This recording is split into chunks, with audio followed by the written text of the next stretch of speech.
Ada dua hal yang paling penting tentang sholat ini yang ditekankan dalam Al-Quran. Pertama, kenapa sholat begitu penting ditunaikan?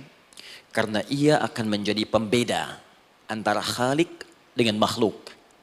Jadi kalau kita ingin bedakan Tuhan dengan hamba, maka di antara titik penting perbedaannya, kata Allah langsung itu terletak pada aspek ibadah, khususnya sholat.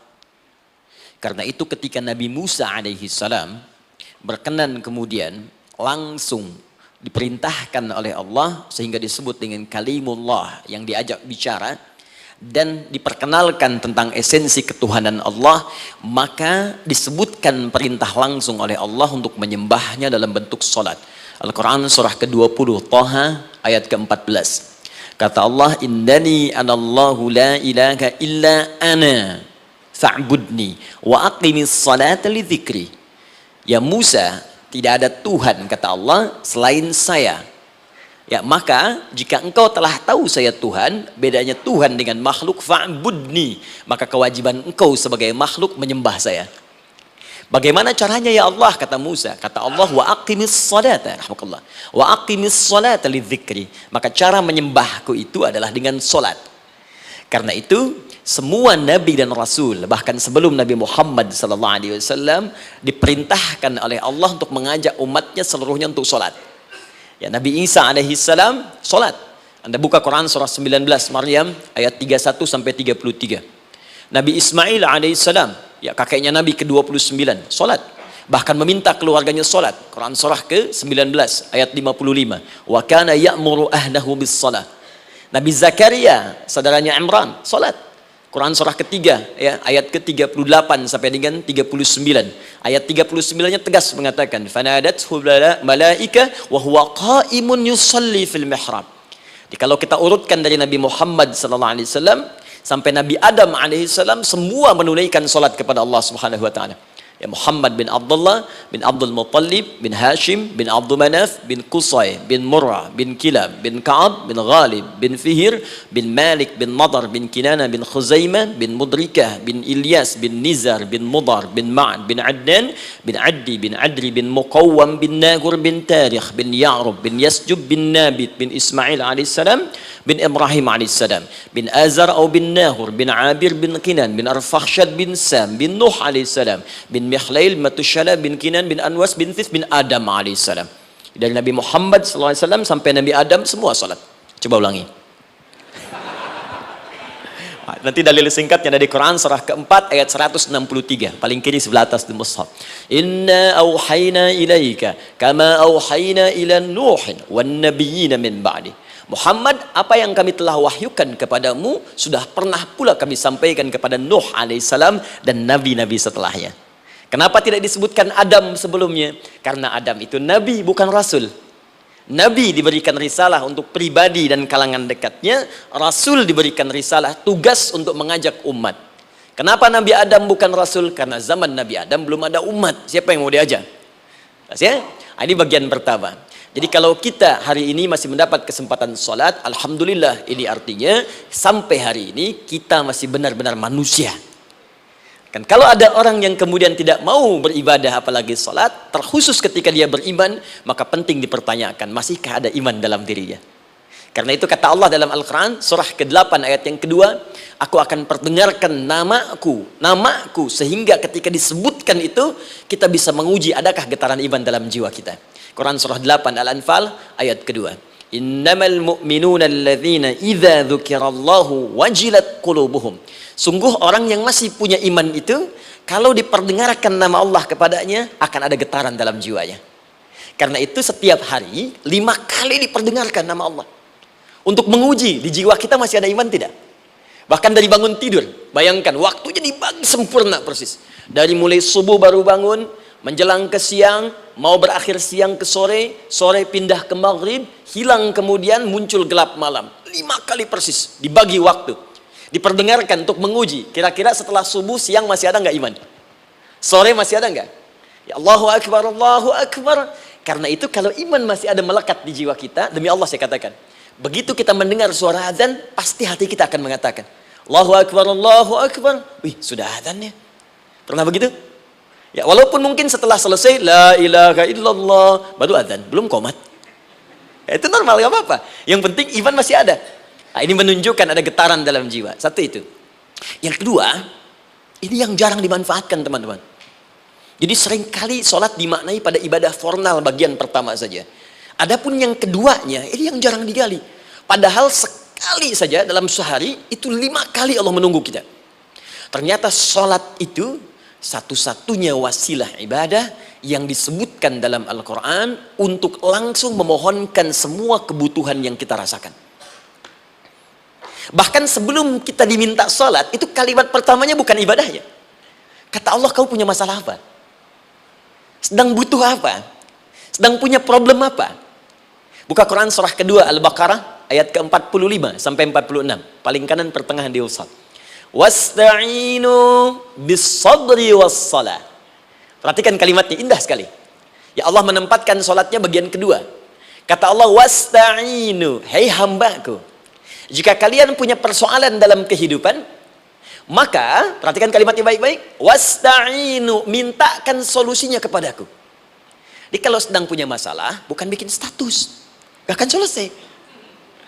Sedang eksplorasi minyak, gak keluar-keluar, bikin status. Duh, susah sekali yang ngebornya, gak akan selesai.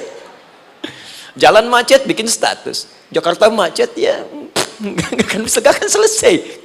Ya, apa yang harus dilakukan? Kata Allah, jika Anda beriman kepadaku, yakin denganku, maka wasta'inu, punya persoalan, minta kepada Allah. Caranya bagaimana? Satu, bis-sabri, terima dulu masalah itu, jangan dikeluhkan. Kaidah lain muncul, karena mustahil saya akan titipkan persoalan kalau tidak Anda mampu mengatasinya. Kaidah Quran surah kedua ayat 286, kita hafal ayatnya. La yukallifullahu nafsan illa usaha. Perhatikan kaidahnya. Allah tidak mungkin menguji seorang hamba di luar batas kemampuannya. Jadi kalau kita sedang punya ujian di rumah kah, pekerjaan kah, kehidupan sosial kah, sebesar apapun ujian itu, kata Allah, memang karena Anda yang sanggup. Kalau nggak sanggup gak akan diuji. Di ujian itu berbanding lurus dengan kemampuan. Mustahil seorang hamba diuji di luar batas kemampuannya. Jadi kalau Anda sekarang pun sedang punya masalah sebesar apapun, kata Allah, memang cuma kamu yang sanggup, yang lain tidak. Maka jangan mengeluh. Jangan Anda katakan, ya Allah, why me? Kenapa saya? Kata Allah, why not? Memang kamu yang mampu. Yang lain tidak. Nah, ketika Anda bisa menerima itu dengan sabar, baru datang kalimat kedua. Wassalah. Kemudian datang, tunaikan sholat dan mintakan solusi kepadaku lewat sholat. Cara memahaminya, Allah aja percaya dengan kita. Masa kita nggak percaya diri? Allah yakin dengan kita, kita mampu. Masa kita nggak yakin? Terima dengan sabar. Kemudian wassalah, mintakan solusinya lewat sholat. Kata perintahnya dibuka dengan kalimat wasta'inu. Kalau kita ingin rubah kata perintah ini, fi'il amr, ingin dirubah ke dalam bentuk permohonan, minta, maka rubah kalimatnya menjadi nasta'in. Lihat, nasta'in. Baik. Wasta'inu, kata Allah, kalian punya persoalan, ayo minta solusi padaku. Terus kita pengen minta, ya Allah, kami ingin minta. Maka dalam bahasa Arab, kalau kita ingin merubah kalimat ini ke dalam bentuk permintaan, kita katakan nasta'in. Saya tanya pada Anda, pernah nggak dalam sholat kita mengucapkan kalimat nasta'in? Ada? Masih ingat? Baik, apa kalimatnya? Iyyaka na'budu wa iyyaka nasta'in. Perhatikan, iyyaka na'budu wa iyyaka nasta'in. Iyyaka na'budu, iyyaka, ya Allah, Engkau perintahkan aku untuk ibadah. Maka sekarang aku ibadah, sholat, hanya kepadamu saja. Kan kata Allah, kamu sholat. Terus kita katakan, iyyaka na'budu. Sekarang kami sholat, ya Allah. Nama lain sholat itu ibadah. Kalau kita ibadah, na'budu. Dari mana tahunya nama lain sholat ibadah? Quran surah ke-20 ayat ke-14. Fa'budni wa aqimis sholata li dzikri. Ibadah kepadaku, caranya sholat. Maka saat sholat kita katakan, iyyaka na'budu. Ya Allah, Engkau perintahkan aku untuk ibadah, sekarang aku ibadah. Wa iyyaka nasta'in. Dan sekarang aku sedang punya persoalan, ya Allah. Aku punya masalah. Aku punya problem. Dan aku yakin hanya Engkau yang pasti akan menyelesaikannya. Ketika Anda mengatakan iyyaka nasta'in, perhatikan hadis qudsinya. Hadisnya qudsi. Ya. Al-Imam Al-Bukhari meriwayatkan, Imam Muslim meriwayatkan, An-Nasa'i meriwayatkan dari sahabat Abu Hurairah radhiyallahu taala anhu. Ada lagi yang dari sahabatnya Anas bin Malik. Perhatikan kalimatnya. Idza qala al-'abdu iyyaka na'budu wa iyyaka nasta'in, jika hambaku dalam salatnya benar membacanya, benar dari awal salatnya sampai dengan kalimat iyyaka na'budu wa iyyaka nasta'in, ya Allah, sekarang aku ibadah kepadamu dan sekarang aku punya persoalan. Aku mohonkan solusinya darimu. Kata Allah, hadza baini wa baina 'abdi. Ini perjanjian antara aku dengan hambaku. Wali 'abdi. Hadisnya qudsi. Wali 'abdi, kalau hambaku benar salatnya sampai kalimat ini, masa'alah, apapun yang dia minta sekarang aku akan kabulkan. Aku akan kabulkan. Pertanyaan saya, berapa di antara kita yang sholat sampai detik ini ribuan kali ruku dan sujud yang memanfaatkan momentum ini untuk memohon? Siapa di antara kita yang ketika sholat memohon kepada Allah solusi? Jangan-jangan selama ini sholat itu hanya menjadi formalitas saja. Takbir, ruku, sujud, salam, selesai. Takbir, ruku, sujud, salam, selesai. Padahal Allah sudah menunggu, hambaku, kamu itu punya masalah apa? Makanya setiap waktu dibagi 5 supaya hidup kita ringan. Subuh ke zuhur punya masalah, zuhur salat. Begitu kita mohon, tuntas masalah itu.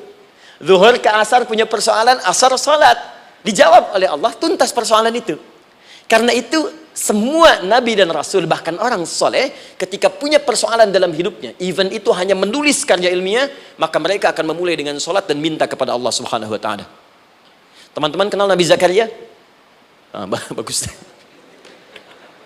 Baik, di sana belum tulis, sudah kelihatan. Sini kenal Nabi Zakaria, alhamdulillah. Tapi nggak apa-apa. Saya ke Sukabumi, Pak. Ada yang kenal Fir'aun? Kenal Fir'aun, kenal, bagus. Baik, suka bumi hubun dunia, suka itu hubun, bumi itu dunia. Baik. Teman-teman, Nabi Zakaria itu diuji oleh Allah. Maaf, belum punya keturunan. Dan semua nabi punya ujian. Jadi jangankan kita, nabi aja yang jelas surganya punya ujian. Ya, Anda pernah sakit, Nabi Ayub sakitnya lebih parah dari kita. Ya, Anda di keluarga belum ada keturunan, Nabi Zakaria pernah lebih daripada kita. Sampai rambutnya memutih, fisiknya sudah letih, dan menurut medis, maaf sekali, istrinya divonis tidak mungkin punya keturunan, monofus dan mandul, mustahil. Secara klinis, gak mungkin. Secara medis, tidak mungkin. Maka Allah tunjukkan satu isyarat yang sangat luar biasa. Jika Anda mendapati situasi, makhluk mengatakan ini mustahil dan sudah angkat tangan, ini tanda pertama dari Allah, langsung tinggalkan pendapat manusia, langsung memohon kepada Allah. Maka turunlah beritanya di Quran surah ketiga Ali Imran ayat 38 sampai 39. Paling kanan sebelah atas di mushaf. Sekarang perhatikan kalimatnya, saya mau sambungkan dengan Al-Fatihah tadi. Hunalika da'a Zakaria rabbah. Di mihrabnya Nabi Zakaria salat bermohon kepada Allah. Qala rabbi habli min ladunka dzurriyyatan thayyibah. Kemudian ia berdoa, Rabbi habli, ya Allah yang maha memberi tanpa batas. Ini adab pertama, kalau teman-teman mau berdoa, sebut nama Allah sesuai dengan hajat kebutuhan kita. Itu yang disebut dengan Al-Asma'ul Husna. Di Asma'ul Husna itu bukan nama-nama indah yang sekedar dihafal, bukan.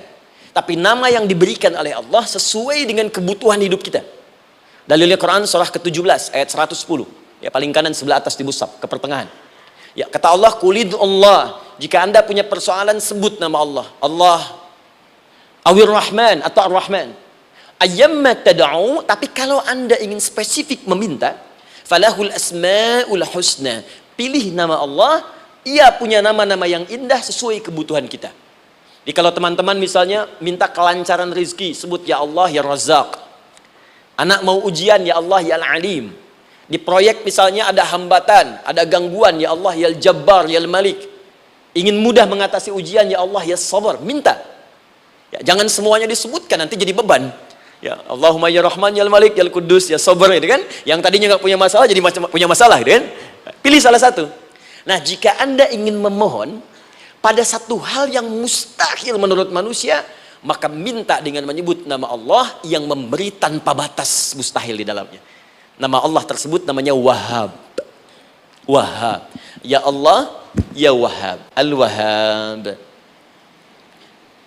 Kalau kita rubah dalam bentuk permintaan, Maka singkat kalimatnya dengan hab. Hab. Untuk sendiri habli, untuk banyakkan hablana. Rabbana hablana min azwajina wa dzurriyyatina qurrata a'yun. Nabi Zakaria minta karena sendiri yang mengalami situasi itu, maka beliau katakan, Rabbi habli. Ya Allah, habli min ladunka. Ya Allah yang tak punya batas dalam pemberian. Mereka mengatakan aku tak akan punya keturunan. Mereka mengatakan mustahil aku punya anak. Dan aku yakin kau memberi batas tanpa memberikan pemberian tanpa batas. Aku mohon darimu saja. Darimu saja. Dzurriyyatan thayyibah, keturunan-keturunan terbaik. Innaka sami'ud du'a. Engkau pasti mendengar doa saya.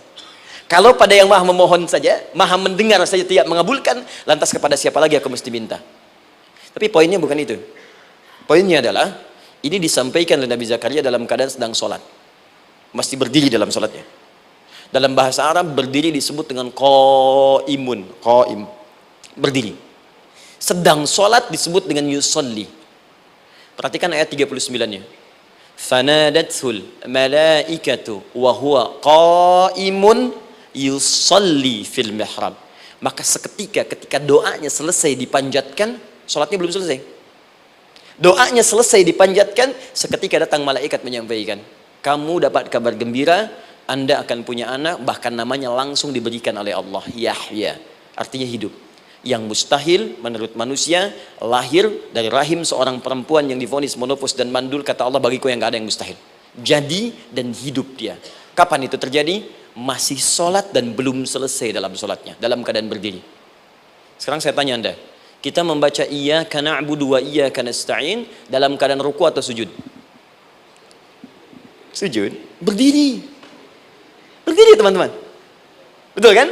Dalam keadaan berdiri saat baca Al-Fatihah. Iyyaka na'budu wa iyyaka. Saat kita mengatakan wa iyyaka nasta'in, Allah balik bertanya, apa yang kamu butuhkan? Nabi Zakaria itu sholat dulu baru minta. Kita umat Nabi Muhammad karena keutamaan nabinya, sebelum sholat dah ditunggu. Butuh apa? Mau minta apa? Karena itu saya ingin katakan, ayo manfaatkan momentum sholat ini. Jangan sekedar kita kemudian tunaikan formalitas, tapi kita tidak mendapatkan keuntungannya. Ayo, semuanya. Dari mulai takbir sudah ada doa. Ruku ada doa. Bahkan sujud kita bisa perbanyak dalam bahasa hati kita untuk memohon kepada Allah Subhanahu Wa Taala. Jelas sampai di sini? Baik. Mudah-mudahan insya Allah doa kita dikabulkan oleh Allah Subhanahu Wa Taala.